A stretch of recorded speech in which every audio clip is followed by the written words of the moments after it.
আগের দিনকে সাইফনের তো ক্রিয়া আর সাইফন সম্বন্ধে পড়িয়েছিলাম। তো আজকে তোমাদেরকে ম্যাথগুলো একটুখানি গাণিতিক উদাহরণগুলো একটু দেখিয়ে দিই।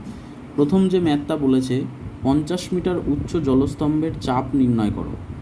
দেওয়া আছে জি ইজ ইকুয়াল টু মানে অভিকর্ষ ত্বরণ 9.8 মিটার পার সেকেন্ড স্কোয়ার এবং জলের ঘনত্ব হচ্ছে 1000 কেজি পার বা 1000 কেজি পার মিটার কিউব আর কি। তো এক্ষেত্রে জলস্তম্ভের উচ্চতা তোমাকে বলে দিয়েছে 50 মিটার, জলের ঘনত্ব তোমাকে রো বলে দিয়েছে 1000 কেজি পার মিটার কিউব এবং অভিকর্ষজ ত্বরণ বলে দিয়েছে 9.8 মিটার পার সেকেন্ড স্কোয়ার। তো এখানে সবকটা এককই এসআই পদ্ধতিতে আছে, সবকটা এককই এসআই পদ্ধতিতে আছে, তাই সমস্যা নেই। কারণ ভৌত বিজ্ঞানের অঙ্ক করতে গেলে সমস্ত রাশির এককগুলোকে একই এককে নিয়ে এসে করতে হয়। মানে এরকমভাবে যদি কেউ করে একটা সিজিএস এককে আছে একটা এসআই এককে আছে, তাহলে অঙ্কটা ঠিক হবে না।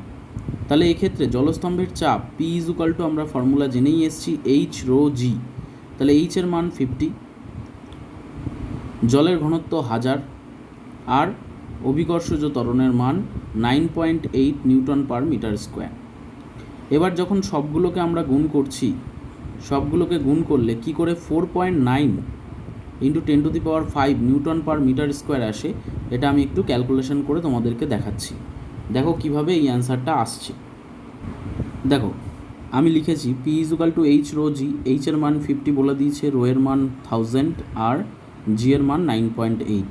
তাই এখানে যদি আমি 50 ইন্টু 1000 ইন্টু 9.8 থেকে দশমিকটাকে তুলে দিই, তাহলে নিচে 10 হয়। তাহলে 50 ইন্টু 1000 এটাকে যদি কাটাকুটি করি 2 দিয়ে, তাহলে 49 দুগুণে 98 আর 5 দুগুণে 10, তাই না? তাহলে ইন্টু 49/5, 5 দিয়ে আবার 50কে কাটলে কত হয়? 10। তার মানে আলটিমেট দাঁড়াচ্ছে 49 এখানে আছে আর 1000 ইন্টু 10 মানে একের পেছনে 4টে শূন্য। তার মানে আমি লিখতে পারি 49 into 10⁴ newton per metre square. এটা লিখলেও অঙ্কটা তোমার রাইট। আর এখানে যে অঙ্কের মধ্যে যে অ্যান্সারটা দিয়েছে 4.9 ইন্টু 10⁵, এটা কি করে এলো? দেখো আমি যদি এই রাশিটার সঙ্গে 10 গুণ করি, ছিল তো না 10, তাহলে আমাকে নিচেও 10 লিখতে হবে। তাহলে 10 কেটে যাওয়া মানে এই রাশিটাই থাকা। তার ফলে কি হচ্ছে, 49কে 10 দিয়ে ভাগ করলে হয় 4.9, আর এখানে 10⁴ এর সঙ্গে আরেকটা 10 যুক্ত হওয়া মানে গুণ হওয়া মানে হচ্ছে এর মাথায় পাওয়ার কিছু নেই, মানে 1 আছে। তো সেম রাশি যখন গুণ হয় পাওয়ারগুলো কি হয়ে যায়? যোগ হয়ে যায়। তার মানে 10⁵ নিউটন পার মিটার স্কোয়ার। এটা হচ্ছে অ্যান্সারটা, এইভাবে এসছে। ওকে, নেক্সট অঙ্কে যাই। নেক্সট অঙ্কে কী বলেছে, একটি ইটের দৈর্ঘ্য 20 সেন্টিমিটার, প্রস্থ 10 সেন্টিমিটার এবং বেধ 5 সেন্টিমিটার। মানে পরিষ্কার কথায় এটা একটা সমকোণী চৌপল বা আয়তঘন ইট। তো এই আয়তঘনের 3টে জিনিস থাকে বা 3টে মাত্রা থাকে, একটা দৈর্ঘ্য, প্রস্থ আর উচ্চতাটা এখানে বেধ হিসাবে ধরা হয়।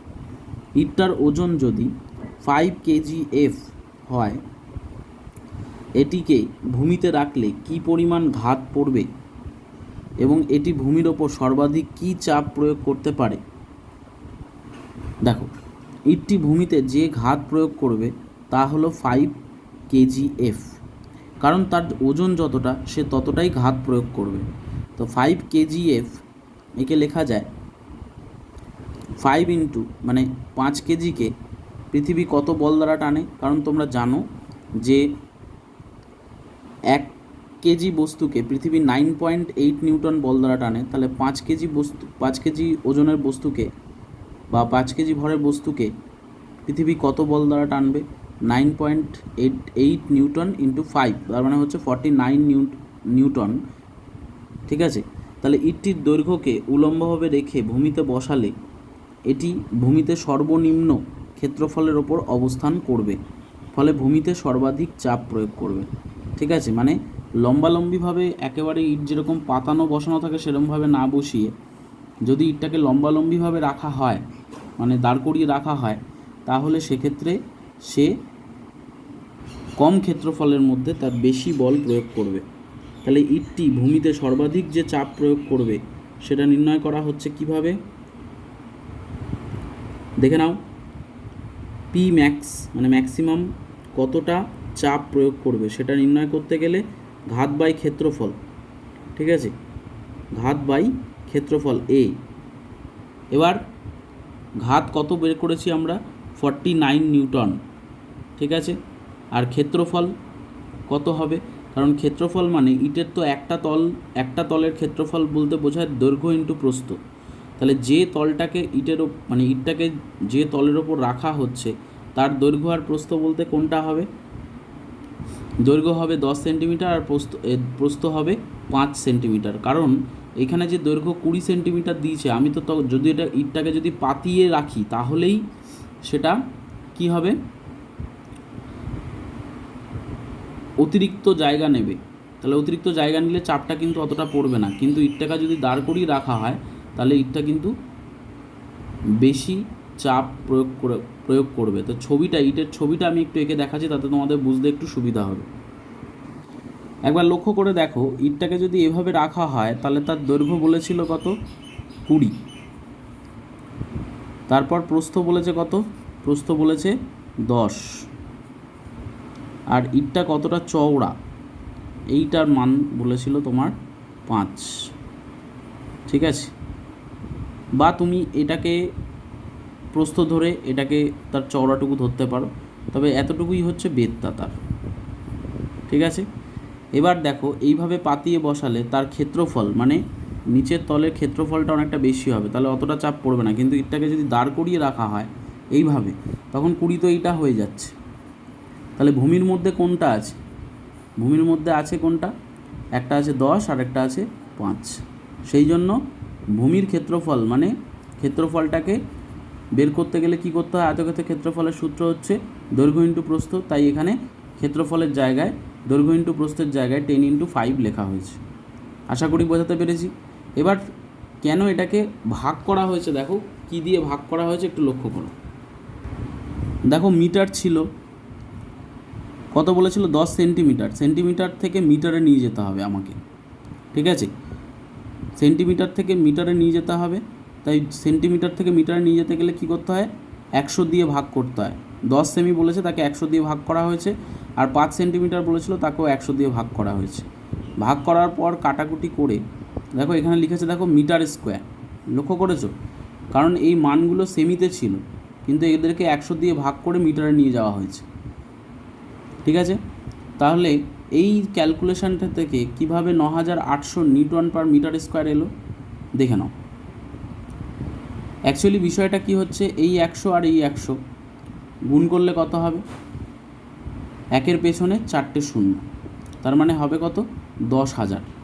আচ্ছা আমি একটু খাতায় ক্যালকুলেশন করে দেখাই, তাহলে মনে হয় বুঝতে সুবিধা হবে।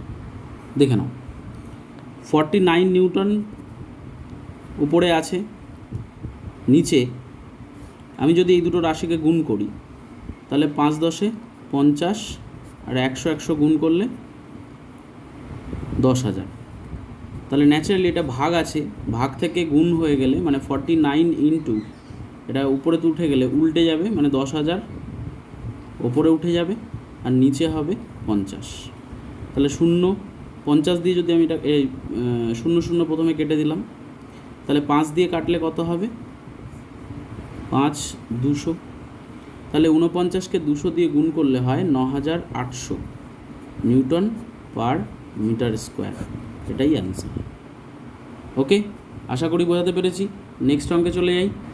নেক্সট অঙ্কে কি বলেছে, কোনো স্থানে ব্যারোমিটারে পারস্তম্ভের উচ্চতা 75 সেন্টিমিটার হলে বায়ুমণ্ডলীয় চাপ কত জানতে চেয়েছে। দেওয়া আছে অভিকর্ষজ ত্বরণের মান G = 980 semi per second square এবং পারদের ঘনত্ব বলে দিয়েছে 13.6 গ্রাম পার সিসি কিউবিক সেন্টিমিটার, মানে ঘন সেন্টিমিটার। সিসি পুরো নাম হচ্ছে কিউবিক সেন্টিমিটার, মানে ঘন সেন্টিমিটার। তাহলে এক্ষেত্রে তোমাকে উচ্চতা বলেছে পারদস্তম্ভের কত 75 সেন্টিমিটার, পারদের ঘনত্ব কত 13.6 গ্রাম পার সিসি, আর অভিকর্ষ ত্বরণের মান কত জি এর মান হচ্ছে 980 সেমি/সেকেন্ড স্কোয়ার। মনে রাখবে এগুলো সব সিজিএস পদ্ধতিতে আছে। কোন পদ্ধতিতে? সিজিএস পদ্ধতিতে। তাহলে বায়ুমণ্ডলীয় চাপ নির্ণয় করার সূত্র হচ্ছে P equal to h rho g. H এর মান 75, পারদের ঘনত্ব 13.6 আর অভিকর্ষ ত্বরণের মান 980। সমস্তটা গুণ করলে 9.996 × 10⁵ ডাইন/সেমি স্কোয়ার আসছে। ঠিক আছে, এবার প্রশ্ন হচ্ছে যে এই ক্যালকুলেশনটা থেকে কি করে 9.996 × 10⁵ আসছে, ক্যালকুলেশনটা করে আমি তোমাদের দেখাচ্ছি। দেখো এখানে আমি লিখেছি P equal to h rho g. H এর মান কত বলেছে? 75, রো মানে পারদের ঘনত্ব 13.6 ইন্টু অভিকর্ষ ত্বরণ 980। এবার 13.6 থেকে যখন দশমিক তুলেছি তখন নিচে 10 বসাতে হয়েছে। এবার 10-এর একটা শূন্য, এদিকে 980-র একটা শূন্য কেটে গেল। এবার এই তিনটে রাশি মানে 75, 136 ইন্টু 98, তিনটে গুণ করলে হয় দেখো 999,600। এবার আমি যদি এখানে ভালো করে লক্ষ্য করবে, একে যদি আমি নিচে যদি এখানে একের পেছনে 5টা শূন্য লিখি, জোর করে লিখলাম, তাহলে আমাকে কি করতে হবে? উপরেও লিখতে হবে একের পেছনে 5টা শূন্য। এবার যখনই এর সঙ্গে দুটো শূন্য কেটে গেল, তাহলে আমার 1000 দিয়ে যদি 9996কে ভাগ করি তাহলে হয় 9.996। তাহলে এই ফাংশন হয়ে গেল। আর পড়ে আছে একের পিছনে 5টা শূন্য, তার মানে এটাকে লিখতে পারি 10⁵। এই জন্য 9.996 × 10⁵ তোমার অ্যান্সারে দেখিয়েছে। ওকে, দেখো অ্যান্সারটা কি বলেছে। দেখো 9.996 × 10⁵ ডাইন/সেমি স্কোয়ার বলেছে। ওকে, ক্যালকুলেশনটা বোঝাতে পারলাম। জেনারেলি 10⁵টাকে নিয়ে আসতে হয় সর্বক্ষেত্রে। ঠিক আছে, আগের অঙ্কেও দেখেছিলে 10⁵, যখনই চাপের কথাটা বলবে 10⁵টাকে নিয়ে আসতে হচ্ছে। ওকে, তো আশা করি এই তিনটে অঙ্ক ক্লিয়ার হলো। এবার আমরা নেক্সট টপিকে যাব, দেখে নাও আপেক্ষিক গুরুত্ব। ঠিক আছে, আপেক্ষিক গুরুত্ব বলতে কি বোঝায় দেখে নাও। বলছে দুটি পদার্থের ঘনত্বের তুলনা করতে গেলে তাদের ঘনত্বের অনুপাত নিতে হয়।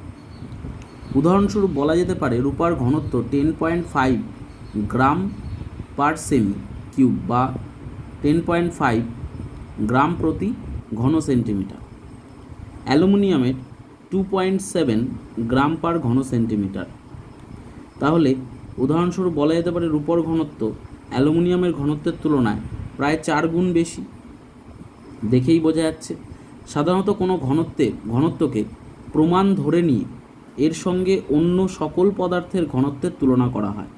কঠিন বা তরলের ক্ষেত্রে 4°C উষ্ণতায় জলের ঘনত্বকে প্রমাণ ধরা হয়, কারণ 4°C উষ্ণতায় জলের ঘনত্ব হয় সর্বাধিক। এভাবেই আপেক্ষিক গুরুত্বের ধারণা উদ্ভব হয়। তাহলে আপেক্ষিক গুরুত্ব কাকে বলে? নির্দিষ্ট তাপমাত্রায় কোনো কঠিন বা তরল পদার্থের ঘনত্ব এবং 4°C উষ্ণতায় বিশুদ্ধ জলের ঘনত্বের অনুপাতকে পদার্থটির আপেক্ষিক গুরুত্ব বলে। তাহলে আপেক্ষিক গুরুত্ব নির্ণয় করতে গেলে 4°C উষ্ণতায় জলের ঘনত্বের সঙ্গে সেই পদার্থের ঘনত্বকে তুলনা করা হয়। তাহলে আপেক্ষিক গুরুত্ব ইজুকাল টু পদার্থের ঘনত্ব ডিভাইডেড বাই 4°C উষ্ণতায় জলের ঘনত্ব। তাহলে পদার্থের ঘনত্ব ইজুকাল টু কি? একক আয়তনে পদার্থের ভর ডিভাইডেড বাই 4°C উষ্ণতায় একক আয়তনে জলের ভর। তাহলে কি লেখা হয়েছে দেখো, ভি আয়তনের পদার্থের ভর ডিভাইডেড বাই 4°C উষ্ণতায় ভি আয়তনের জলের ভর। বোঝাতে পারছি কথাটা কি?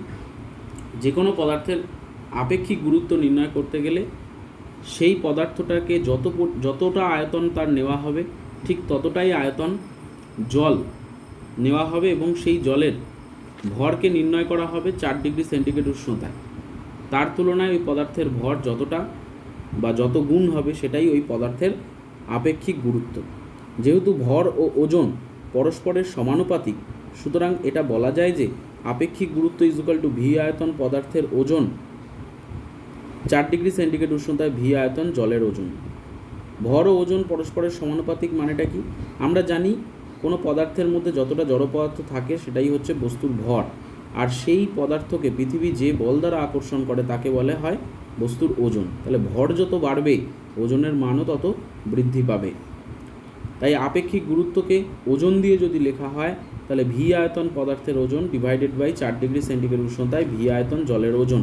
সুতরাং অন্যভাবে আপেক্ষিক গুরুত্বের সংজ্ঞা যদি বলা হয় তাহলে কিভাবে বলা যেতে পারে, আপেক্ষিক গুরুত্ব হলো কোনো বস্তুর নির্দিষ্ট আয়তনের ভর এবং 4 ডিগ্রি সেন্টিগ্রেড উষ্ণতায় সমায়তন জলের ভরের অনুপাত। পদার্থের আপেক্ষিক গুরুত্ব দুটি ঘনত্বের অনুপাত হওয়ার জন্য এটি কিন্তু মাত্রাহীন একটি সংখ্যা মাত্র, ঠিক আছে। সেই কারণে আপেক্ষিক গুরুত্বের মান সকল পদ্ধতিতে একই হয়। যেহেতু আপেক্ষিক গুরুত্ব দুটি ঘনত্বের অনুপাত তাই একে আপেক্ষিক ঘনত্বও বলা হয়, ঠিক আছে। মাথায় রাখবে আপেক্ষিক গুরুত্বের কিন্তু কোনো একক নেই, ঠিক আছে। আপেক্ষিক গুরুত্বের কোনো একক নেই, এটা এককহীন এবং মাত্রাহীন একটা সংখ্যা। তো দেখে নাও ঘনত্ব আর আপেক্ষিক গুরুত্বের মধ্যে কি সম্পর্ক। কোনো পদার্থের ঘনত্ব যদি ডি ফর ডেনসিটি, মানে ঘনত্বের ইংরাজি টার্ম ডেনসিটি ধরে নেওয়া হলো এবং 4 ডিগ্রি সেন্টিগ্রেড উষ্ণতায় জলের ঘনত্ব যদি D0 হয় তাহলে আপেক্ষিক গুরুত্ব নির্ণয় করতে হবে কিভাবে, ওই D0 সাপেক্ষে ডি কত গুণ ভারী, ঠিক আছে। তার মানে D = D0 × S, এই ইকুয়েশন থেকে আমরা পাচ্ছি আপেক্ষিক গুরুত্বকে যদি S দ্বারা লেখা হয় S ফর স্পেসিফিক গ্র্যাভিটি, ঠিক আছে। S ফর স্পেসিফিক গ্র্যাভিটি, তো এটাকে আপেক্ষিক গুরুত্ব বলা হচ্ছে। আপেক্ষিক গুরুত্ব = কোনো পদার্থের ঘনত্ব ডিভাইডেড বাই 4 ডিগ্রি সেন্টিগ্রেড উষ্ণতায় জলের ঘনত্ব। তাহলে সেই পদার্থের ঘনত্ব বের করতে গেলে কি করতে হবে, আপেক্ষিক গুরুত্বের সাথে জলের ঘনত্বকে গুণ করে দিতে হবে। SI পদ্ধতিতে ঘনত্বের মান আপেক্ষিক গুরুত্বের মানের 1000 গুণ। তাহলে CGS পদ্ধতিতে জলের ঘনত্ব হচ্ছে D0 মানে তো জলের ঘনত্ব হচ্ছে 1 গ্রাম পার ঘন সেন্টিমিটার। আর সুতরাং D = কি হবে, D = এইখানে যদি ইকুয়েশনে আমরা যদি D0 মানটা 1 বসিয়ে দিই তাহলে S × 1 মানে SI হবে, তাহলে S গ্রাম পার ঘন সেন্টিমিটার।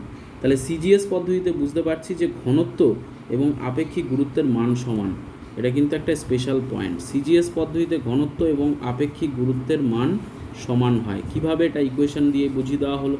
ক্লিয়ার হলো সবার কাছে? নেক্সট টপিকে যাচ্ছি, ঘনত্ব আর আপেক্ষিক গুরুত্বের মধ্যে পার্থক্য। দেখো ঘনত্ব আর আপেক্ষিক গুরুত্বের মধ্যে পার্থক্যটা কি। ঘনত্ব বলতে বোঝায় পদার্থের একক আয়তনের ভরকে ঘনত্ব বলে, কারণ ঘনত্ব = ভর বাই আয়তন। আর আপেক্ষিক গুরুত্ব বলতে কাকে বোঝায়, পদার্থটি 4 ডিগ্রি সেন্টিগ্রেড উষ্ণতার সমায়তন জল অপেক্ষা যত গুণ ভারী তা হলো আপেক্ষিক গুরুত্ব। ঘনত্বের কিন্তু নির্দিষ্ট একক আছে, আপেক্ষিক গুরুত্ব দুটি ঘনত্বের অনুপাত বলে এটি বিশুদ্ধ সংখ্যা, এর কোনো একক নেই। ঘনত্বের মাত্রা হচ্ছে ml⁻³ এটার কিন্তু কোনো মাত্রা নেই। নেক্সট, ঘনত্বের মান বিভিন্ন এককে বিভিন্ন হয়, যেমন CGS পদ্ধতিতে সীসার ঘনত্ব 11.3 গ্রাম পার সেমি কিউব, SI পদ্ধতিতে সীসার ঘনত্ব হচ্ছে 11,300 কেজি পার মিটার কিউব। তাহলে আপেক্ষিক গুরুত্বের মান সকল পরিমাপেই কিন্তু সমান হয়, যেমন সীসার আপেক্ষিক গুরুত্ব সব পদ্ধতিতেই 11.3। ওকে, এবার এখানে একটা আর্কিমিডিসের নীতির একটা ব্যবহারিক প্রয়োগ দিয়েছে প্লবতা নির্ণয় করার, একটু দেখে নাও সবাই। কি বলেছে দেখো, স্প্রিং তুলার সাহায্যে তরলে আংশিক ও পূর্ণ নিমজ্জিত বস্তুর প্লবতা কিভাবে নির্ণয় করবে। প্লবতা মানে আগের দিনই বলেছিলাম, কোনো তরলের মধ্যে কোনো বস্তুকে নিমজ্জিত করার চেষ্টা করা হলে তরল বিপরীত দিকে যে বল প্রয়োগ করে তাকেই প্লবতা বলে। তাহলে এখানে যেটা করেছে দেখো, স্প্রিং তুলার নিচের হুক থেকে কোনো বস্তুকে ঝুলিয়ে তার ওজন পরিমাপ করতে হবে। পাত্রে নেওয়ার আগে এই বস্তুটাকে ঝুলিয়ে আগে ওজন করে নেওয়া হলো। ধরা যাক এই পার্ট হলো W1 kgf। এবার বস্তুটিকে প্রদত্ত তরলে মানে তরলের মধ্যে যখনই নিমজ্জিত করা হচ্ছে আংশিক বা সম্পূর্ণভাবে, তখন কিন্তু ওজনটা পাল্টে গিয়ে হয়ে যাচ্ছে W2 kgf। অবশ্যই করে নিমজ্জিত অবস্থায় এর ওজন কমে যাচ্ছে। যেমন তুমি যদি কখনো কুয়োতে বা কোনো জলের মধ্যে কোনো বস্তুকে ডোবাও, সেটাকে যখন জলের মধ্যে ডোবানোর আগে তার যতটা ওজন থাকে, জলের মধ্যে ডোবানোর পর তার ওজন কিন্তু কম বলে মনে হয়। যারা কুয়ো থেকে জল তুলেছে তাদের এই রকম অভিজ্ঞতা আছে যে খালি বালতিটা যখন কুয়োর মধ্যে নামাচ্ছে তখন যে পরিমাণ বলটা হাতের মধ্যে অনুভব হয়, যখন জলটাকে পুরো কুয়োর জলে বালতিটাকে যখন কুয়োর জলে পুরোপুরি ডুবিয়ে দেওয়া হচ্ছে তখন কিন্তু অতটা বল অনুভূত হয় না। তার মানে তরলে নিমজ্জিত অবস্থায় এই বস্তুটার ওজন কিন্তু কমে গিয়ে হয়ে যাচ্ছে W2 kgf। তাহলে W1 বেশি, W2 কম, তাই W1 মাইনাস W2 যতটা ওজন কমে গেল, আর্কিমিডিসের নীতি অনুযায়ী বস্তুর ওজনের আপাত হ্রাস হলো বস্তু কর্তৃক অপসারিত তরলের ওজনের অর্থাৎ প্লবতার সমান। তার মানে যতটা ওজন কমে যাচ্ছে সেই পরিমাণ ওজনের সমানই হচ্ছে ওই তরলের প্লবতা। তাহলে প্লবতা বল is equal to W1 minus W2 kgf। এইভাবে প্লবতা নির্ণয় করা হয়। হয়ে গেল ব্যবহারিক প্রয়োগ। এবারে আমরা গাণিতিক উদাহরণে আসছি, দেখে নাও। গাণিতিক উদাহরণে কি বলেছে, একটি বস্তুর আয়তন 40 ঘন সেমি কিউব মানে ঘন সেমি। বস্তুটি তার আয়তনের 3/4 জলে নিমজ্জিত রেখে ভাসতে পারে। তাহলে বস্তুটির ভর ও ঘনত্ব নির্ণয় করো। দেখো, বস্তু কর্তৃক অপসারিত জলের আয়তন কি করে বের করব? বস্তুটার আয়তন যতটা সে জলের মধ্যে নিমজ্জিত আছে, যত পরিমাণ বস্তুটা জলের মধ্যে নিমজ্জিত আছে ঠিক তত পরিমাণ জলকেই সে অপসারিত করবে। ঠিক আছে, তাহলে 40 × 3/4 সে জলে নিমজ্জিত আছে, তাই 3/4 সে জলকে অপসারিত করবে। তাই 40 × 3/4, 4 দিয়ে 40কে কাটলে 10, 3 × 30 ঘন সেমি। তাহলে বস্তু কর্তৃক অপসারিত জলের ভর কত হবে? জলের ভর নির্ণয় করবে কিভাবে? সে যতটা জল অপসারিত করেছে মানে জলের আয়তন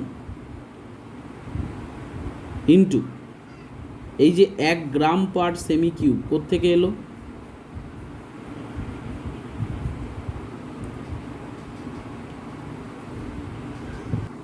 দেখো, তোমরা জেনেছিলে, আমি এখানে বইয়ের মধ্যেই লিখছি, দেখো বুঝতে পারো কি না। ঘনত্ব ইজ ইকুয়াল টু, ফার্স্ট চ্যাপ্টারে শিখেছিলে m/v, মানে m মানে বস্তুর ভর, v মানে আয়তন। ঘনত্ব ইজ ইকুয়াল টু ভর বাই আয়তন। তাহলে এই সূত্রটা থেকেই আমরা কি লিখতে পারি? এমকে যদি এম এর জায়গায় রেখে দিই তাহলে এই ভিটা ডি এর সাথে গুণ হয়ে যাবে।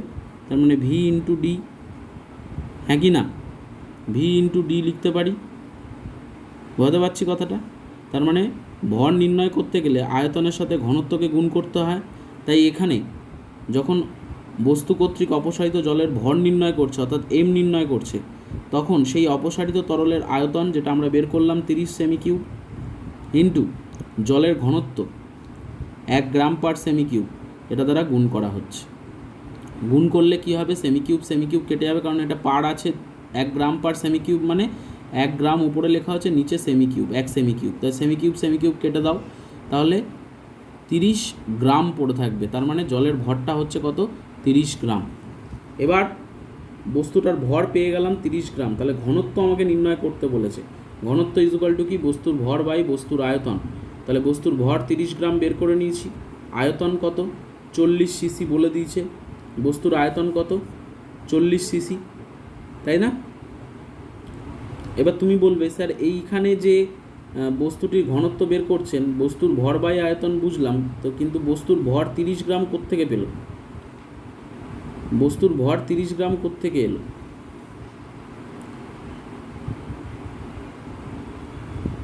এটা বস্তুর ভর কি হবে? এটা তো জলের ভর নির্ণয় করেছি 30 গ্রাম। অ্যাকচুয়ালি কি বলা হয়েছিল আর্কিমিডিসের নীতিতে? সে যত পরিমাণ জল মানে কোনো বস্তুকে তরলে নিমজ্জিত করলে সে তার ভরের সমপরিমাণ জলকে কি করবে? অপসারিত করবে না। তার মানে অপসারিত জলের ভর যা হবে বস্তুটার ভরও তাই হবে। ঠিক আছে, অপসারিত তরলের ভরটা যত হবে বস্তুর ভরও তাই হবে, সেটাই এখানে বলা হয়েছে। তাহলে এই যে অপসারিত তরলের ভর যা বস্তুর ভরও তাই, বস্তুর ভর 30 গ্রাম ধরে নেওয়া হয়েছে, ডিভাইডেড বাই বস্তুর আয়তন এখানে বস্তুর আয়তন কতটা? এইখানে যেটা করেছে আমার এই ক্যালকুলেশনটা একটুখানি ভুল মনে হচ্ছে, কারণ যতটা বস্তুটার ভর নেওয়া হচ্ছে তার আয়তনটা তো ততটা নিতে হবে, কিন্তু এখানে বস্তুর আয়তনটা পুরোটাই নিয়ে নিচ্ছে, কিন্তু শুধু ভর নিচ্ছে কতটা? 3/4 ঠিক আছে, 3/4 মানে এখানে যেটা 30 গ্রাম আছে, ঠিক আছে। তাই জন্য এখানে একটুখানি সমস্যা, যেটা বস্তুটার ভর 30 গ্রাম নিলে হবে না, কারণ এখানে যতটা পরিমাণ নিমজ্জিত আছে তার ভর, তো আমার মনে হচ্ছে এখানে কোথাও একটা ক্যালকুলেশনে একটু সমস্যা আছে। তাই 30/40 সিসির জায়গায় 30 সিসি নেওয়া উচিত ছিল, তাহলে এটা হতো 1 গ্রাম পার সিসি বস্তুটার ঘনত্ব, ঠিক আছে।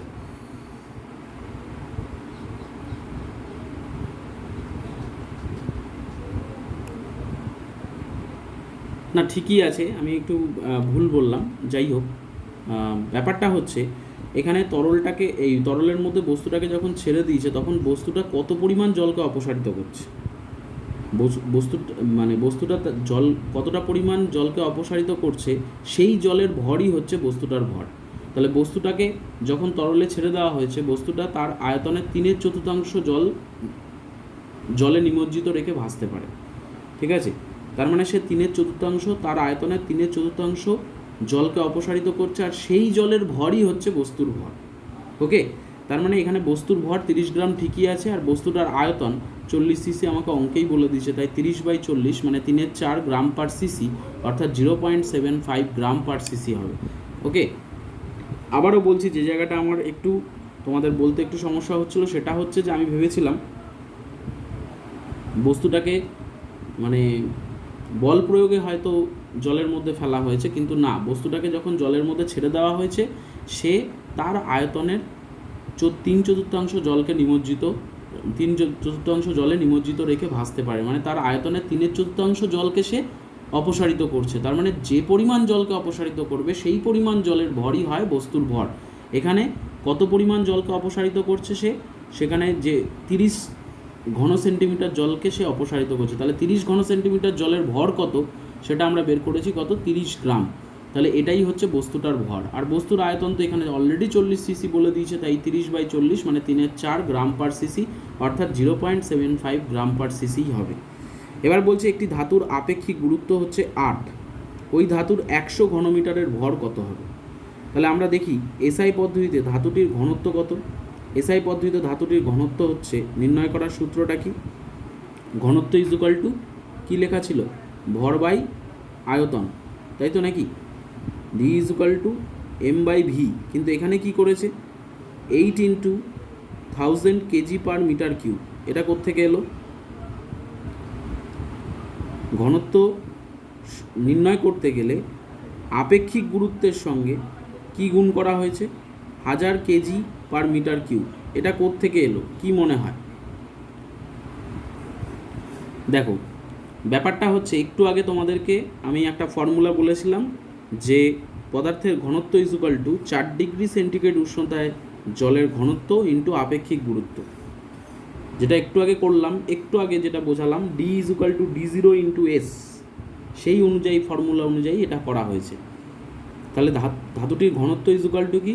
ধাতুটির আপেক্ষিক গুরুত্ব ইন্টু 4 ডিগ্রি সেন্টিগ্রেড উষ্ণতায় জলের ঘনত্ব, এটা 1000 কেজি পার মিটার কিউব। তাহলে 8-এর সঙ্গে 1000 গুণ করলে 8000 কেজি পার মিটার কিউব বেরিয়ে গেল ধাতুটির ঘনত্ব। তাহলে ধাতুটির 100 ঘনমিটারের ভর কত হবে? 100 ঘনমিটারের ভর কত হবে? এটা 1 ঘনমিটারের ভর হচ্ছে 8000 কেজি যদি হয়, তাহলে 100 ঘনমিটারের ভর হবে 8000 ইন্টু 100, তার মানে কত হয়? 8-এর পেছনে 5টা শূন্য হয়ে যাচ্ছে, তাই না? তাই আমি লিখতে পারি 8 ইন্টু 1-এর পেছনে 5টা শূন্য, 1-এর পেছনে 5টা শূন্য মানে 10⁵, তাই 8 ইন্টু 10⁵ কেজি লিখতে পারি।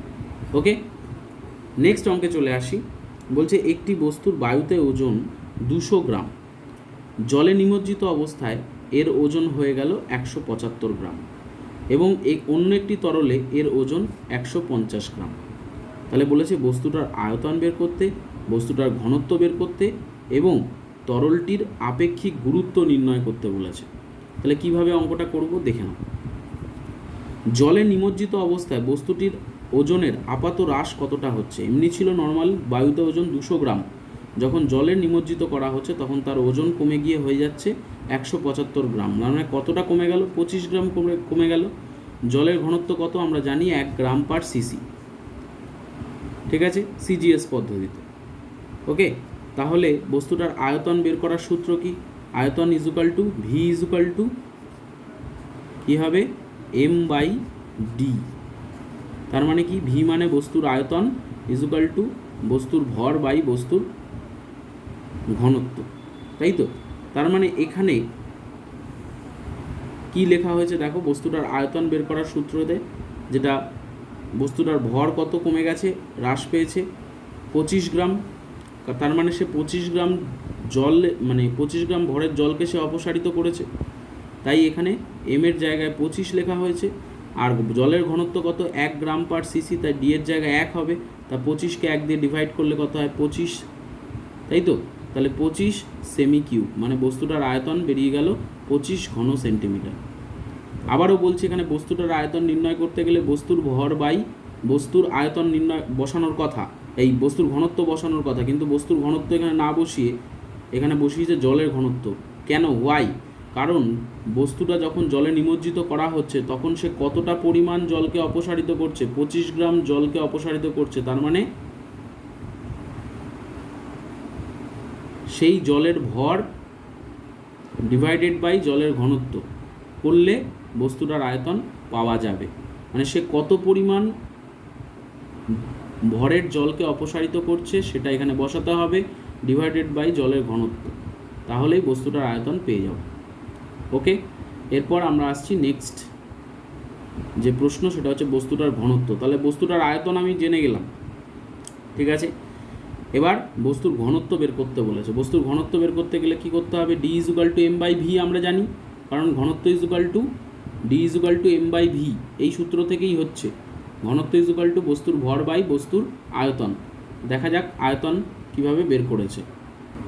লক্ষ্য করো, ঘনত্ব ইজুকাল টু বস্তুটির ভর বাই বস্তুটির আয়তন। বস্তুর ভর কত? 200 গ্রাম, আর বস্তুর আয়তন আমি বের করেছি 25, তাহলে 200কে 25 দিয়ে ভাগ করলে কত হয়? 8 গ্রাম পার ঘন সেন্টিমিটার। বস্তুটির ঘনত্ব বেরিয়ে গেল। এরপর তরলে নিমজ্জিত অবস্থায় বস্তুটির ওজন কত ছিল? পুরোপুরি যখন তরলের মধ্যে নিমজ্জিত আছে তখন বস্তুটির ওজন হয়ে গেছিল 150 গ্রাম। তাহলে আমরা জানি অপসারিত জলের ওজন ইজুকাল টু বস্তুটির ওজনের আপাত হ্রাস। বস্তুটা কতটা পরিমাণ জলকে অপসারিত করবে? যতটা তার ওজন কমে যাবে। তাহলে বস্তুর ওজন ছিল 200, জলে নিমজ্জিত অবস্থায় তার ওজন